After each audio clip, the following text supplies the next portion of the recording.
తమిళనాట వేగంగా మారిపోతున్నాయి రాజకీయ సమీకరణాలు. గవర్నర్ ను కలవనున్నారు అన్నాడీఎంకే చీఫ్ పళనిస్వామి.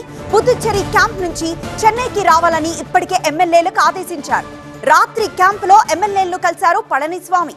గవర్నర్ ను కలిసి ప్రభుత్వ ఏర్పాటుకు అవకాశం ఇవ్వాలని కోరనున్నారు పళని. అవసరమైన మద్దతు ఉంటుందని అంటున్నారు అన్నాడీఎంకే నేతలు.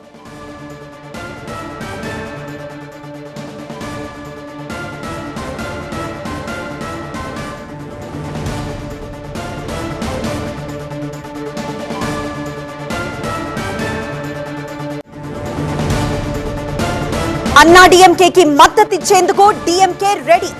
విజయ్ కి ఎట్టి పరిస్థితుల్లో అధికారం దక్కకూడదని పంతంతో ఉన్నాయి రెండు పార్టీలు. పళనిస్వామి సీఎం అయినా పర్లేదంటున్నారు ఉదయనిధి స్టాలిన్.